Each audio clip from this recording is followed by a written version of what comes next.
இந்த ஒரு வருஷத்துக்கு பிற்பாடு உள்ளூராட்சி சபை தேர்தலை நீங்க பாத்தீங்கன்னா எங்கள் மக்கள் திருப்பியும் ஒரு ஆணித்தரமான ஒரு விஷயத்தை சொல்லி இருக்கிறோம். அதாவது சிங்கள கட்டமைப்புகளும் சரி, அரசியல்வாதிகளும் சரி, தமிழர்களுக்கு நடந்த இனப்படுகொலையை யாரும் அட்ரஸ் பண்ணல, ஒரு தரம் வாய் திறந்து சொல்ல முன்வரவில்லை. இந்த வரைக்கும் காணாமலாக்கப்பட்ட ஒரு பதில் இல்லை.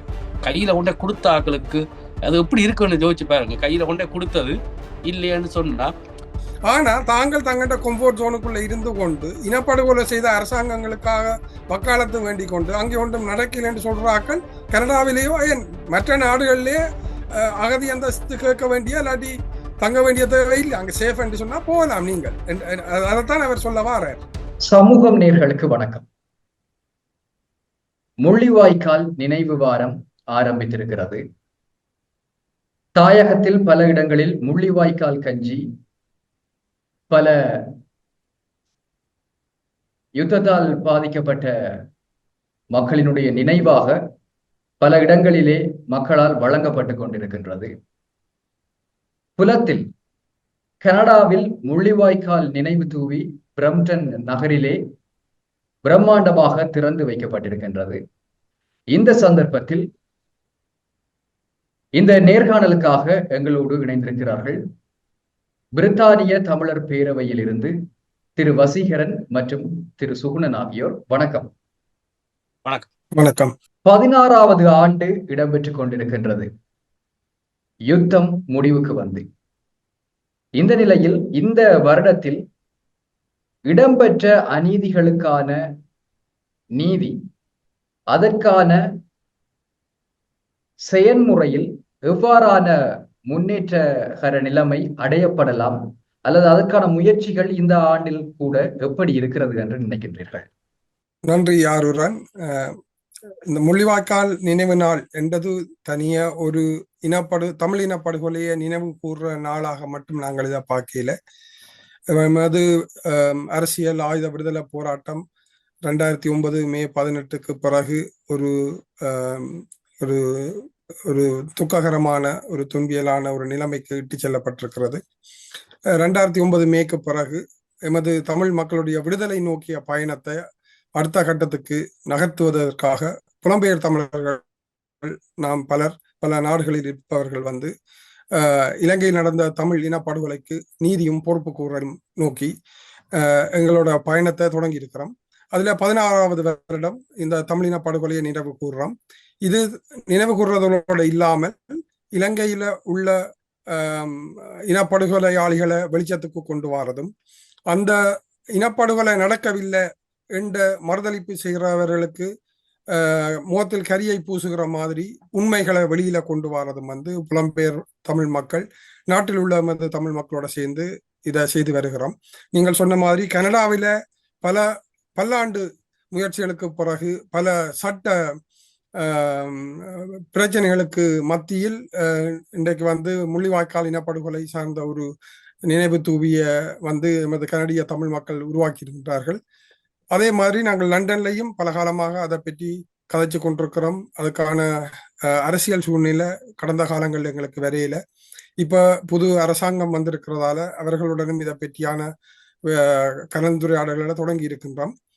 லண்டன்லையும் ஈழத்துல நடந்த தமிழின படுகொலையை வெளிச்சத்துக்கு கொண்டு வர்றதுக்கு இங்கேயும் வேறு பல நாடுகள்லையும் எம்மை போல இருக்கின்ற அமைப்புகள், தமிழீழ மக்கள்கள் இந்த தூவிகள் நினைவு இடங்கள் மட்டுமல்லாது ஆதாரங்களையும் நாங்கள் சேகரித்து ஐநா ஊடாக எமதுக்கு நடந்த தமிழின படுகொலையை வெளிச்சத்துக்கு கொண்டு எமக்கு ஒரு நீதியையும் அதை செய்தவர்களுக்கான பொறுப்பு கூறலையும் அரசியல் தீர்வையும் பெற்றுக்கொள்ளணும் என்றது எங்களுடைய அவா.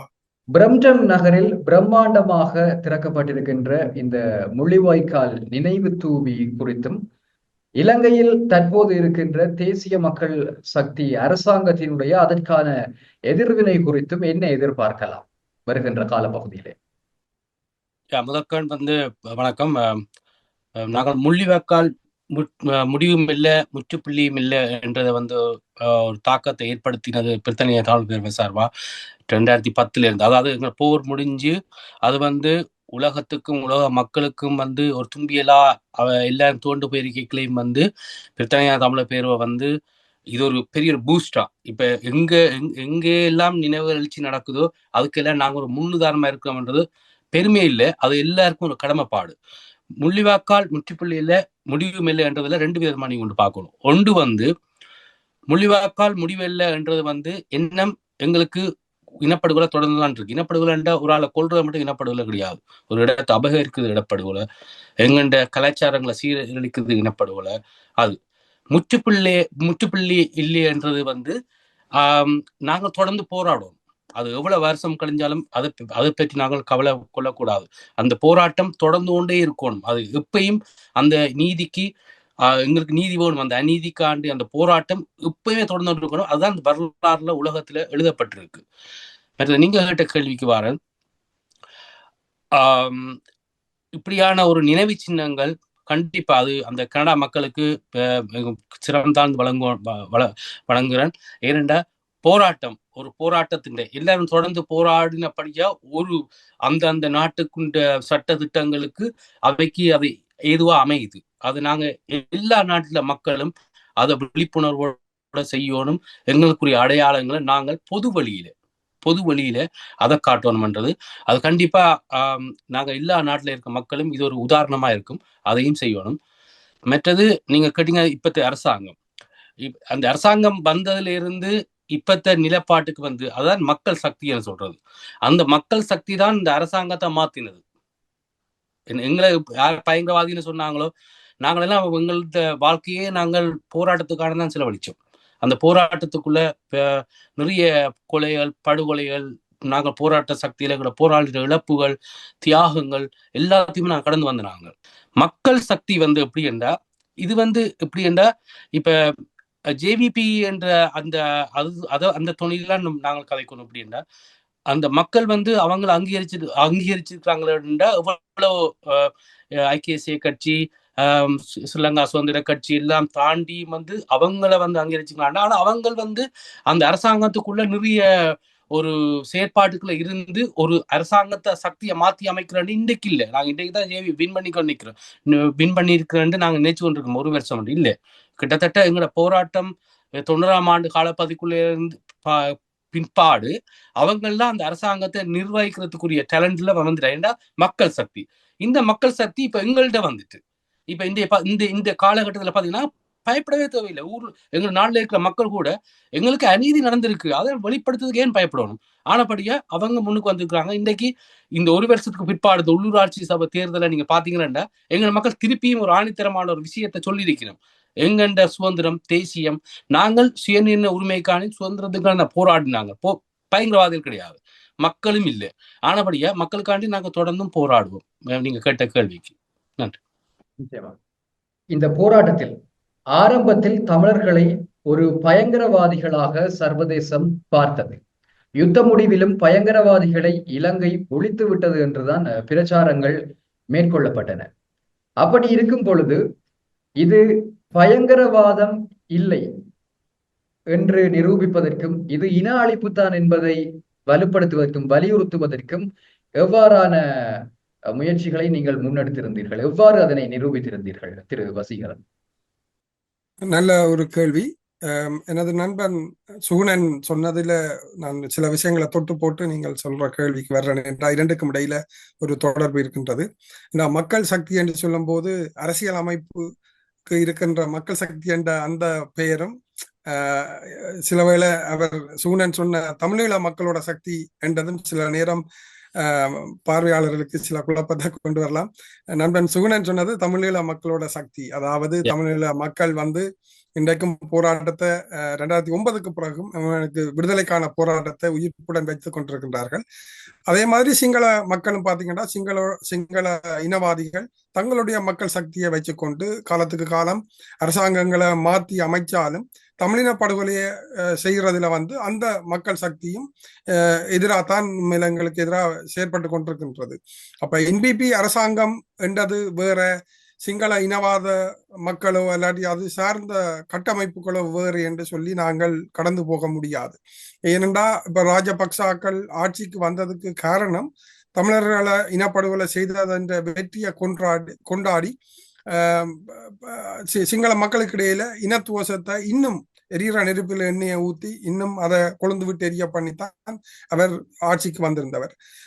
அவர் சிங்கள மக்களுக்கு வாழ்வாதார அல்லாட்டி உணவு ரீதியான பிரச்சனைகள் வந்த உடனே அரசாங்கத்தை கவுத்து விட்டு வைக்கணும். கொரப்ஷன் இருக்குதுன்னு சொல்லி அரசாங்கத்தை மாத்தி இருக்கணும். ஆனா அதாவது சிங்கள கட்டமைப்புகளும் சரி அரசியல்வாதிகளும் சரி தமிழர்களுக்கு நடந்த இனப்படுகொலையை யாரும் அட்ரஸ் பண்ணல, ஒரு தரம் வாய் திறந்து சொல்ல முன்வரவில்லை. ஏனென்றா அவர்கள் எல்லாரும் சிங்கள கட்டமைப்புகள், இனவாதிகள் அல்லாட்டி புத்தபிக்குகள், இந்த கட்டமைப்புகள் இவர்கள் எல்லாரும் எங்களை தீவிரவாதிகள், தமிழீழ மக்கள் அனைவரும் ஒரு தீவிரவாதிகள் என்ற ஒரு முலாமை எங்களுக்கு பூசி போட்டு இந்த இனப்படுகொலையை வெற்றிகரமா நடத்தி கொண்டு வந்து கொண்டு இருந்தவர். ஆனால் நாங்கள் புலம்பெயர் தமிழர்கள் அந்த இனப்படுகொலையிலிருந்து பல்வேறு காலகட்டங்களில் தப்பி வந்த நாங்கள்லாம் பல நாடுகளில் இருக்கின்றோம். இன்றைக்கு கனடாவில் எங்களோட தமிழ் மக்கள் இந்த இனப்படுகொலையை வெளிக்கொண்டு வரதுக்கு இவ்வளவு முயற்சியை செய்து ஒரு சக்சஸ்ஃபுல்லா கொண்டு வந்திருக்கணும் என்று சொன்னா அது எங்களோட தமிழீழ மக்களின் இந்த அரசியல் போராட்டத்தின் வெற்றி, ஆயுத போராட்டம் அல்லாட்டி இன்றைக்கு ராஜதந்திர மனித உரிமை சார்ந்த ரீதியில மக்கள் தொடர்ந்தும் போராடி கொண்டிருந்ததுன்ற ஒரு வெளிப்பாடுதான் கனடாவில இன்றைக்கு வந்திருக்கின்ற அந்த தமிழீழ இன அழிப்புக்கான அந்த நினைவு தூவிய கொண்டு வந்தது. இப்ப இலங்கை அரசாங்கம் 2009 ஜூன் மாதத்துல ஐநாவில முதலாக கொண்டு வந்த தீர்மானம் உலகத்துல மோசமான ஒரு பயங்கரவாத கட்டமைப்புக்கு எதிரான போராட்டத்தை தாங்கள் வெற்றிகரமாக நடத்தி முடிச்சிட்டோம் என்று சொல்லி பல நாடுகளின் ஆதரவோட அந்த தீர்மானத்தை வெற்றிகரமாக நிறைவேற்றி இருந்தவ. அதுக்கு பிறகு பாத்தீங்கன்னு சொன்னா நாங்கள் புலம்பெயர் தமிழர்கள் எங்களுக்கு கொஞ்சம் காலம் தேவைப்பட்ட என்றால் நடந்த இன அழிப்பு மிக உக்கிரமான ஒரு மோசமான காலகட்டத்தை நாங்கள் கடந்து வந்திருந்த நாங்கள் அந்த டைம். இப்போ எங்களால திருப்பி மீள் கட்டமைக்கிறதுக்கு எங்களுக்கு கஷ்டமா இருந்தது. அதிலும் பல மக்கள் தோல்வி மனப்பான்மை, மற்றது இந்த படுகொலைகள் இவ்வளவு மோசமாக நடந்ததால அந்த மன உளைச்சல்ல இருந்து வெளிவராமல் இருந்த காலகட்டத்திலையும் இப்ப நாங்கள் பிரித்தானிய தமிழர் பேரவை போன்று இப்ப கனடாவில வேற பல நாடுகளிலும் இருக்கின்ற மக்கள் ஒரு அரசியல் ராஜதந்திர மனித உரிமை சார்ந்த ரீதியில போராட வழிகட்டினாங்க.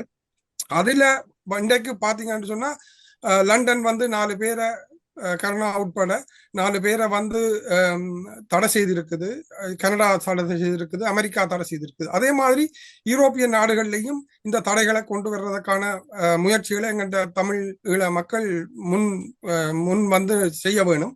ஏண்டா இப்படியான விஷயங்கள் வெளியில வரும்போது, தடைகள் வரும்போதுதான் அங்க நடந்தது பயங்கரவாத பிரச்சனை இல்லை, அங்க நடந்தது தமிழின படுகொலை என்றதை நாங்கள் வெளிச்சத்துக்கு கொண்டு அதை ஒரு சர்வதேச குற்றவியல் நீதிமன்றத்திலேயோ அல்லாட்டி ஒரு ஸ்பெஷல் கோர்ட் ஏதோ ஒரு வகையான முழுக்க சர்வதேச சுயாதீன விசாரணை செய்யக்கூடிய ஒரு நிலையில இந்த தமிழின படுகொலை விஷயத்தை ஆராய்ந்து அந்த மக்களுக்கான நீதியை பெற்றுக் கொடுக்க முன்வர வேணும்.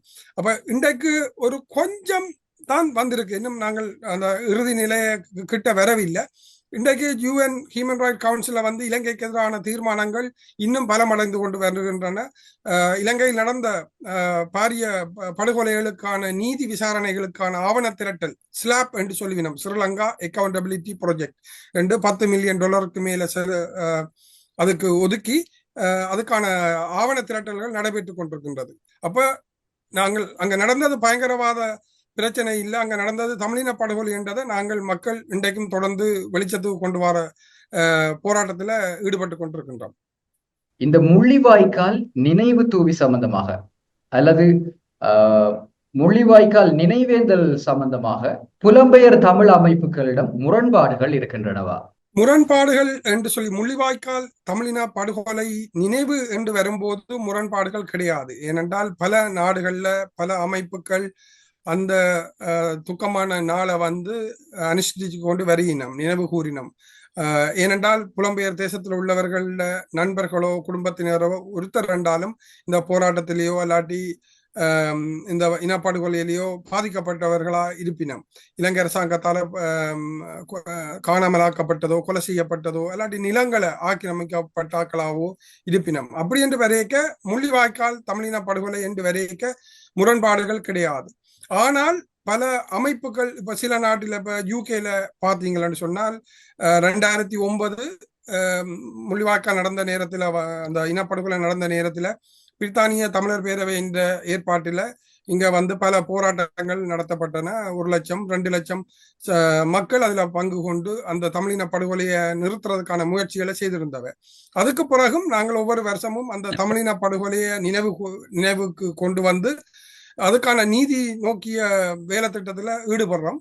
இந்த ஆவணப்படுத்துதல் அல்லாட்டி இந்த போர்க்குற்றவாளிகளை தண்டித்தல், அவர்களுக்கான டிராவல் பேண்டை கொண்டு வரது, இப்படியான விஷயங்களை வந்து நாங்கள் தொடர்ந்து முன்னெடுத்து கொண்டிருக்கின்றோம். இருந்தும் சில அமைப்புகள் அல்லாட்டி சில தனி நபர்கள் வந்து இந்த முள்ளிவாய்க்கால் நினைவினால 2வதாக 3வதாக அல்லாட்டி தங்களுடைய சில சில தேவைகளுக்காக குழப்புறதான இதுவரை நாங்கள் பார்த்திருக்கிறோம், இல்லைன்னு சொல்ல முடியாது. இது வந்து தமிழினத்துக்கு நடந்த ஒரு மிகப்பெரிய ஒரு இனப்படுகொலை என்ற ஒரு அடையாளமாகத்தான் நாங்கள் இந்த முள்ளிவாய்க்கால் நினைவினால நடத்தி கொண்டு வர்றோம், நினைவு கூர்ந்து கொண்டு இருக்கின்றோம். அந்த ஒற்றுமை என்றது மிக முக்கியம். இங்க தமிழின மக்களுக்கு ஒரு ஒற்றுமையா இருக்கணும்.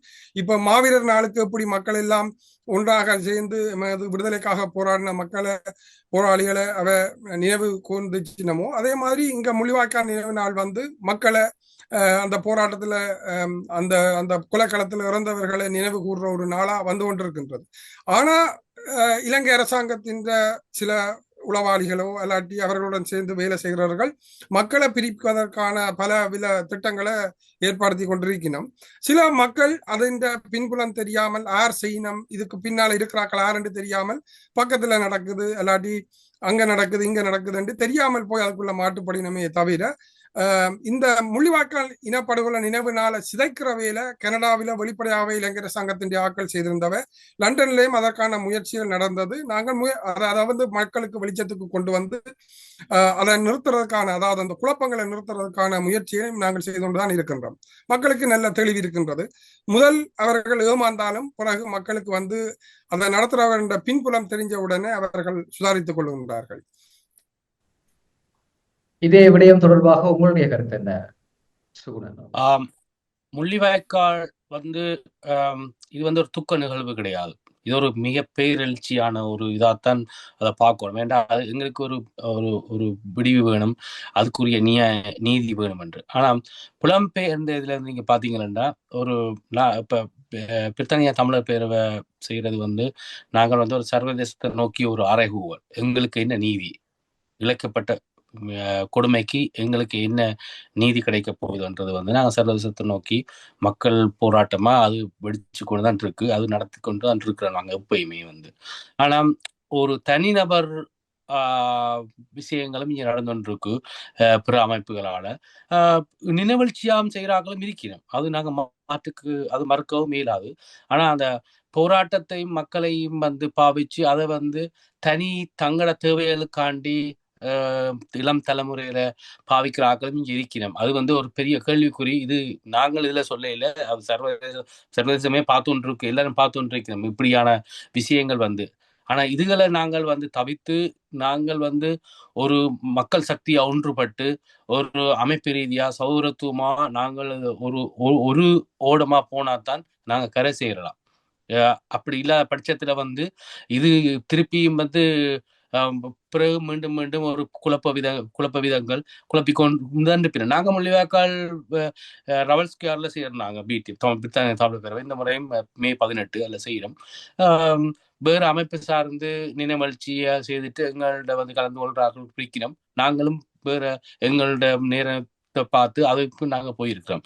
ஆனா அந்த தனிநபர் குழப்பம்ன்றது வந்து அது இங்க இல்ல, இங்கேயும் இருக்கு. நீங்க அங்க எங்களுக்கு எங்க நாட்டிலையும் இருக்கு, வேற சர்வதேச நாடுகள்லையும் இருக்கு. அதுக்கு நாங்கள் கடைசி வரைக்கும் இடம் கொடுக்க போறது கிடையாது. ஏன்னா எங்களுக்கு இழைக்கப்பட்ட அநீதிக்கு நீதி வேணும். எங்கள்ட மாவீரர்கள், போராளிகள், பொதுமக்கள் வதையா கொல்லப்பட்டார்கள், இன்று வரைக்கும் காணாமலாக்கப்பட்டவருக்கு ஒரு பதில் இல்லை. கையில கொண்டே கொடுத்த ஆக்களுக்கு அது எப்படி இருக்குன்னு யோசிச்சு பாருங்க. கையில கொண்டே கொடுத்தது இல்லைன்னு சொன்னா அது அது எல்லாம் இதுக்கு ஒரு அடி, ஒரு ஒரு மனசு கஷ்டமான கனதியான ஒரு ஒரு அந்த ஒரு வார்த்தையில பிரயோகிக்க வேண்டிய. இரண்டா கையில கொண்டு போய் குடும்பமா கொடுத்தாக்கள். ஒரு தகப்பன் இயக்கத்துல இருந்திருப்பார், தாய் வந்து தகப்பனை பிரியாத பட்சம் இருக்கும், மகன் அவையும் வந்து தகப்பனை பிரியாம சில பேர் குடும்பமா வந்திருக்கிறோம். சில பேர் இல்ல அப்பா போனா நானும் போத்தான் போறேன்னு போன பிள்ளைகள், அந்த பிள்ளைகளுக்கு நீதி என்ன? நாங்கள் அதுக்கு எல்லாம் வந்து இதாண்டைக்குல குழப்பவாதிகள் 100% யூகேல இருக்கிறோம். குழப்பவாதிகள் வந்து அதுக்கெல்லாம் நாங்கள் பணிஞ்சு போறதும் கிடையாது. அதை எதிர்த்து நாங்கள் வந்து சர்வதேச ஸ்ரீலங்கா அரசாங்கத்தை விட இங்க இருக்கிற அமைப்பு சார்ந்து எதிர்த்து போராடி ஒன்றிய ஒரு வெலு கட்டாயமான சூழ்நிலை எங்களுக்கு இருக்கு இங்க. அது மறுக்கவே இயலாது. ஸ்ரீலங்கா அரசாங்கத்துக்கு நாங்க போராடுறதை விட எங்கள் சார்ந்தா கூட போராட வேண்டிய ஒரு துப்பாக்கிய சூழ்நிலை எங்களுக்கு இருக்கு. அது வந்து அதை மாற்றணும். நாங்கள் அதுக்கு அடிபணிஞ்சு போராக்களும் இல்லை. அது போக மாட்டோம் கடைசி வரைக்கும். அதுக்கும் தோற்றினாலும் நாங்கள் அந்த எங்களுக்கு நீதி வேணும். சர்வதேசத்தை நோக்கி நாங்கள் அறிவுகள் விட்டு கொண்டே இருப்போம். அது முடிவில்லை, இப்படியாச்சும் முட்டிப்புள்ளியும் இல்லை. ஆனா அதுக்குரிய நியாயத்துக்காண்டி நாங்கள் எவ்வளவு வருஷம் வேணா போகலாம். நீங்க சர்வதேச பொறிமுறையில நீங்க எடுத்து பார்த்து அந்த சர்வதேசத்தை நோக்கி நீங்கள் பாத்தீங்கன்னா இனப்படுகொலை நடந்த நாடுகள்ல நீங்க பாத்தீங்கன்னா தெரியும். இப்பயும் தண்டிக்கலாம். ஆனா நாங்கள் தொடர்ந்து போராடுவோம். எங்களுக்கு பித்தளைய தமிழ் பேரை பொறுத்தவரையில இளம் தலைமுறைகள் வந்து நாங்க வச்சிருக்கோம். எங்களோட பிள்ளைகள் ஒவ்வொரு பிள்ளைகளையும் நாங்க அதுக்கு வச்சிருக்கிறோம். நீங்க போராடணும், நாங்க இல்லாட்டியும் நீங்க நாளைக்கு போராடணும், எங்களுக்கு நீதி வேணும். முள்ளிவாய்க்கால் நினைவு தூவி கனடாவில் திறக்கப்பட்ட விடயம் தொடர்பாக அந்த பிரம்டன் மாநகர முதல்வரினுடைய ஒரு ஆணித்தரமான கருத்து ஒரு பெரிய அதிர்வலையை ஏற்படுத்தி இருக்கின்றது. இனப்படுகொலை இலங்கையில் இடம்பெறவில்லை என்று கூறுபவர்களுக்கு கனடாவில் இடமில்லை, நீங்கள் கொழும்புக்கு செல்லுங்கள் என்று அவர் கூறியிருக்கின்றார். இந்த கருத்தினுடைய தாக்கம், எத்தகைய தாக்கத்தை இலங்கை அரசாங்கத்தின் மீது இந்த முதல்வரினுடைய கருத்து ஏற்படுத்தும் என்று நினைக்கிறீர்கள்? நல்ல ஒரு கேள்வி. என்ன அவர் சொன்ன கருத்துல வந்து உண்மையில எந்த விதமான ஒரு குழப்பமும் இல்லை. ஏனென்று சொன்னால் அவர் ஒரு நியாயமான உண்மையான கருத்தை வெளிப்படை அவர் ஒரு துணிந்தவர். நாங்களும் இங்க அவரை மீட் பண்ணி இருக்கின்றோம். இங்க லண்டனுக்கு வந்தபோது போன வருடமும் அவர் தம்முடைய அனுசரணை எங்களோட சேர்ந்து செய்திருந்தார். எங்களோட இந்த இன விடுதலைக்கான போராட்டத்தில் அவரோட பங்களிப்பு நிறைய இருக்கின்றது. அது கனடாவும் சரி, யூகே என்றாலும் சரி, மற்றும் ஐரோப்பிய நாடுகளிலையும் சரி, அகதிகளாக இனப்படுகொலையில இருந்து தப்பி வந்த என்று சொல்லி அகதிகளாக தஞ்சம் கோரிய பலர் இலங்கையில இன்றைக்கு இனப்படுகொலை நடக்கையில எல்லாம் நோமலா இருக்குது என்று சொல்ல சில பேர் வெளிக்கிட்டு இருக்கின்றனர். அதிலேயும் ஒரு கணிசமானோர் வந்து என்பிபி அரசாங்கத்துக்கும் இங்க லண்டன்ல இருந்து ஒரு தமிழ் கவுன்சிலர் கன்சர்வேட்டிவ்ல இருந்தவர் வந்து கோத்தபாய ராஜபக்சவுக்கும் கடந்த காலத்துல வந்து கம்பெயின் செய்திருக்கணும். அப்ப இப்ப யூகேயோ யூரோப்போ அமெரிக்காவோ கனடாவோ நீங்கள் எங்கே எடுத்துக்கொண்டாலுமே ஆஸ்திரேலியா என்று எடுத்துக்கொண்டா கூட புலம்பெயர்ந்த தமிழர்கள், அது படிப்பு, வேலை, அல்லாட்டி அகதி அந்தஸ்து என்று சொல்லி பல காரணங்களுக்காக வந்திருந்தாலும் இனப்படுகொலை என்ற விஷயத்துல வந்து எல்லாருக்கும் ஒருமித்த கருத்து இருக்க வேணும். ஆனா அப்படி இனப்படுகொலை என்று தப்பி வந்த அகதி அந்தஸ்து கேட்டு இங்கத்தை சிட்டிசனா மாறினதுக்கு பிறகு சில பேர் வந்து அங்க ஒரு பிரச்சனையும் இல்லை என்று சொல்லி போட்டும் இலங்கை அரசாங்கத்துக்கு அனுசரணை கொடுக்கிறது, ஆதரவு தேடுறது, மற்றது அவைக்காக அங்க இலங்கையில வந்து எலெக்ஷன்ல நிற்கிறது, எலெக்ஷனுக்காக வாக்கு சேகரிக்கிறது என்று பல வகையான வேலைகளை இலங்கை அரசாங்கத்துக்காக செய்யணும். அது மட்டும் இல்லாமல் வெளிநாடுகள்லையும் இந்த 2வது 3வது நிகழ்வுகளுக்கு பின்னால அவர்களோட பங்களிப்பும் இருக்குது. அப்ப இலங்கையில இனப்படுகொலை நடக்கல என்று நம்புறாக்கள் அல்லாட்டி சொல்றாக்கள் கொழும்புக்கு போகலாம். ஏன்னா அவையை பொறுத்தவரை அப்படி சொல்றாக்களை பொறுத்தவரைக்கும் இலங்கையில இனப்படுகொலை இல்லை அல்லாட்டி அங்க பிரச்சனை இல்லை என்று நினைக்கணும் என்று சொன்னா அவை ஏன் வெளிநாட்டுல தொடர்ந்து அகதி அந்தஸ்து கேட்க வேணும் அல்லாட்டி என்ன காரணத்துக்காக தங்கணும் என்ற ஒரு இது இருக்கு. ஆனா தாங்கள் தங்கிட்ட கம்ஃபோர்ட் ஜோனுக்குள்ள இருந்து கொண்டு இனப்படுகொலை செய்த அரசாங்கங்களுக்காக வக்காலத்து வேண்டிக் கொண்டு அங்கே ஒன்றும் நடக்கல என்று சொல்றாக்கள் கனடாவிலேயோ ஏன் மற்ற நாடுகளிலேயே அகதி அந்தஸ்து கேட்க வேண்டிய இல்லாட்டி தங்க வேண்டிய தேவை இல்லை, அங்க சேஃப் என்று சொன்னா போகலாம் நீங்கள். அதைத்தான் அவர் சொல்ல வாரார். அது நல்ல ஒரு கருத்து என்று நினைக்கிறேன். ஏன்னா அது கனபேருடைய சிந்தனைகளை திரும்ப அலசி ஆராயும் என்று நான் நினைக்கிறேன். நிச்சயமாக அது ஒரு வலிமையான வலியுறுத்தலாக இருந்தது. பல சலசலப்பை இலங்கை முழுவதுமாக அந்த கருத்தை ஏற்படுத்தி இருக்கிறது. அதோடு இன்றைக்கும் இப்ப நீங்க பாத்தீங்கன்னா மேயர் பட்ரிக் பிரவுனை பாத்தீங்கன்னா அவர் துணிந்த மனிதர் என்றது கனடாவில் உள்ள தமிழர்களுக்கு வடிவா தெரியும். இப்ப நாங்கள் யூகேல உள்ள எங்களுக்கும் நாங்கள் அவரோட கதைக்கும் போது ஆச்சரியமா கிடந்தது. இப்ப ஒரு தமிழர், ஒரு ஈழ தமிழர் எப்படி துணிஞ்சு எங்கண்ட இன விடுதலைக்காக போராட்டத்துக்காக கதைப்பினமோ அப்படித்தான் பட்ரிக் பிரவுன் அவர்கள், மேயர் பட்ரிக் பிரவுன் அவர்கள் பேசுகிறார். அப்ப அவர் இலங்கை அரசாங்கத்துக்கு ஒரு நல்ல, நீங்க சொன்ன மாதிரி என்பிபி அரசாங்கத்துக்கும் ஒரு செய்தியை சொல்லி இருக்கிறார். அதாவது இந்த இனப்படுகொலை விஷயத்துல பல நாடுகள்ல பல வேற்று இனத்தவர்களும் ஈழத்தமிழர்களோட சேர்ந்து பயணிக்கின்றார்கள். ஒரு பொறுப்பு கூறுதலுக்கு இவையில இலங்கை அரசாங்கத்தின் அந்த போர்க்குற்றவாளிகள் இனப்படுகொலையாளிகளை கொண்டு வராமல் விட போறதில்லை என்றது பட்ரிக் பிரவுன் அவர்களுடைய கருத்தின் மூலமும் மீள் உறுதி செய்யப்பட்டிருக்கு என்று நான் நினைக்கின்றேன். கனடாவினுடைய அல்லது இந்த நினைவு தொகுதி போன்ற பிரம்மாண்டமான நிகழ்வுகள் கனடாவிலே இடம்பெறுகின்ற போது கனடாவினுடைய இந்த தமிழர் சார்பு கொள்கையை அல்லது தமிழர் சார்பு நடவடிக்கைகளை ஐக்கிய நாடுகள் சபை எப்படி பார்க்கும், எப்படி அணுகும் என்று நினைக்கிறீர்கள்? இப்ப யுஎன்ல ஐக்கிய நாடுகள் சபையில நடந்த தீர்மானங்கள், இலங்கை அரசாங்கத்துக்கு எதிரான தீர்மானங்கள் ஒவ்வொன்றிலையும் கனடிய அரசாங்கம், கனடிய வெளியுறவுத்துறை அல்லாட்டி அந்த அம்பாசிடர், ஐக்கிய நாடுகளுக்கான நிரந்தர பிரதிநிதி, இவர்களுடைய ஒப்புதல், ஆலோசனை, ஆதரவு எங்களுக்கு தொடர்ந்து கிடைத்து கொண்டிருந்தது. ஏனென்றா இப்ப ஐக்கிய நாடுகளில் இலங்கைக்கு எதிரான தீர்மானங்களை பிரிட்டிஷ் தமிழ்ஸ் ஃபோரம், நாங்கள் யூகேல இருந்து அதை 2009 இனிஷியேட் பண்ணி செய்யக்க எங்களோட கனடாவில இருந்து கரி ஆனந்த சங்கரி அவர்களும் இணைந்திருந்தார். அப்ப அங்கதான் நாங்கள் 2 பேரும், அதாவது 2 அமைப்புகள் சார்ந்து முதல் மீட் பண்ணியிருந்தோம். அப்ப லண்டன்ல நாங்கள் எப்படி செயற்படுகின்றோமோ அப்படி கரி ஆனந்த சங்கரி அவர்களும் அங்க இருக்கின்ற பல தமிழ் அமைப்புகள், செயற்பாட்டாளர்கள் எல்லாரும் வந்து இதுல இணைந்து செயற்பட்டு கொண்டிருக்கிறோம். அவர்களுடைய பங்களிப்பு தான் கனடாவில வந்து கொண்டிருக்கின்ற எந்த அரசாங்கம் என்றாலும் சரி, எதிர்கட்சி என்றாலும் சரி, தமிழர்களுக்கான ஒரு ஆதரவு தளத்தை தொடர்ந்தும் தக்க வச்சு கொண்டிருக்கிறதுக்கு கனடிய நண்பர்களுக்கு, தமிழ் நண்பர்களுக்கு மிக்க நன்றி. உண்மையில இந்த முள்ளிவாய்க்கால் நினைவு அல்லது இடம்பெற்ற இந்த யுத்த கொடூரங்கள் சம்பந்தமான விடயங்கள், இன அழிப்பு தொடர்பான விடயங்கள், இது சம்பந்தமான ஆழமான கருத்தியல்கள், அது தொடர்பான தமிழர் அரசியல் சம்பந்தமாக எங்களுடைய எதிர்கால சந்ததிகளுக்கு எப்படி உணர்த்தலாம் என்று நீங்கள் நினைக்கின்றீர்கள்? தற்பொழுது நாங்கள் மேற்கொள்கின்ற நினைவேந்தல்களாக இருக்கட்டும், நினைவு தூபிகளினுடைய திறப்பாக இருக்கட்டும், இவை எதிர்கால சந்ததியினருக்கும் கடத்தப்படும் என்று நம்புகின்றீர்களா? நிச்சயமாக. நல்ல நீங்க கேள்வி கேட்டீங்க. ஒரு இளம் தலைமுறை, நான் எல்லாம் எந்த ஒரு இளம் பிரயாணத்துல வந்து நான் போராட்டத்துல இணைஞ்சு அந்த போராட்டத்துல நான் போராடி இருக்கிறேன். நான் அதுக்கு பயப்பட இல்லை. நான் தீவிரவாதி கிடையாது, பயங்கரவாதி கிடையாது. நான் வந்து சுதந்திர போராளி, போராளி. எங்களுக்கு சுதந்திர சுய நிர்ணய உரிமை வேண்டும். எங்களுக்கு இழைக்கப்பட்ட அநீதிக்கான நாங்கள் போராடினாங்க. அவங்க வந்து எப்பயுமே போராளிகள் தான்.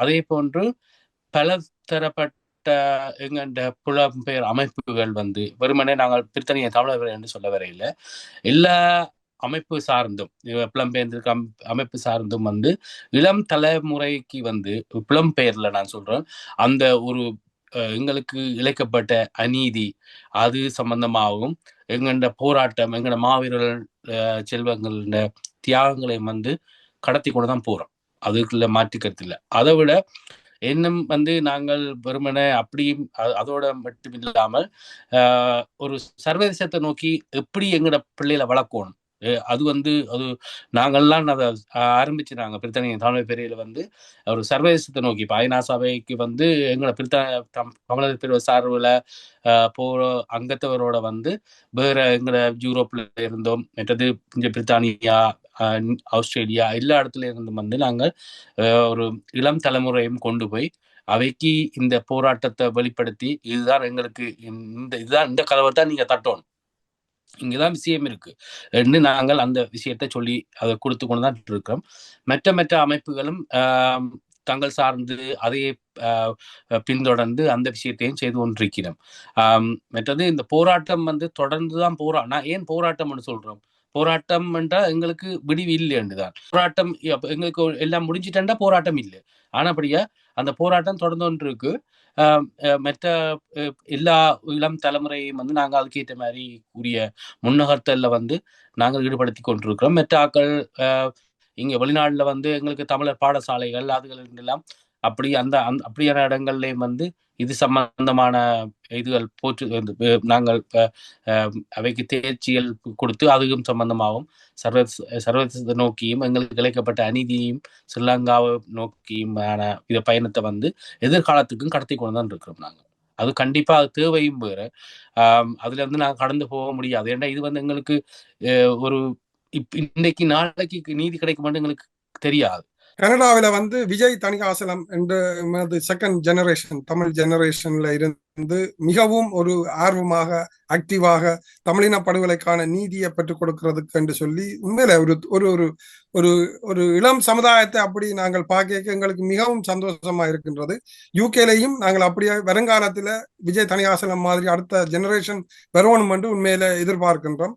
விஜய் தணிகாசலத்துக்கு சிறப்பான நன்றிகள் எமது விடுதலை சார்ந்த பயணத்தில் பயணிப்பதற்கு. யுத்தம் நிறைவடைந்த 16வது வருடம் இலங்கை களச்சூழ்நிலையை பொறுத்தவரையில் இதுவரை காலமும் இல்லாத ஒரு அரசியல் மாற்றத்தின் ஊடாக வருகை தந்த ஒரு அரசாங்கம் இங்கே காணப்படுகின்றது. புலம்பெயர் தேசங்களில் முள்ளிவாய்க்கால் நினைவேந்தல் இடம்பெற்றுக் கொண்டிருந்த நிலையில் கனடாவில் ஒரு முள்ளிவாய்க்கால் நினைவு தூபி திறக்கப்பட்ட விடயம் சர்வதேச ரீதியில் கவனத்தை ஈர்த்திருக்கின்றது. இந்த நிலைமைகளில் இந்த முள்ளிவாய்க்கால் நினைவேந்தல் தொடர்பாகவும் தமிழ் மக்களுக்கான அந்த தார்மீக நீதி இடம்பெற்ற இனப்படுகொலைக்கான நீதியை பெற்றுக்கொள்வதில் இருக்கக்கூடிய முன்னேற்றகரமான நிலைமைகள் மற்றும் அதற்கான திட்டமிடல்கள் சம்பந்தமாகவும் எங்களோடு பகிர்ந்து கொண்டிருந்த இந்த நேர்காணலில் பங்கெடுத்துக் கொண்ட பிரித்தானிய தமிழர் பேரவை உறுப்பினர்கள் திரு வசீகரன் மற்றும் சுகுணன் ஆகியோருக்கு எங்களுடைய மனமார்ந்த நன்றிகளை தெரிவித்துக் கொள்கின்றோம். நன்றி. நன்றி. இது போன்ற செய்திகளை தெரிந்து கொள்ள சமூகம் நியூஸ் சேனலை சப்ஸ்கிரைப் செய்து அருகில் உள்ள பெல் பட்டனை கிளிக் செய்யுங்கள். மேலும் இது போன்ற செய்திகளை உடனுக்குடன் தெரிந்து கொள்ள சமூகமீடியா.com என்ற இணையதளத்தின் வாயிலாகவும் எங்களுடன் இணைந்திருங்கள்.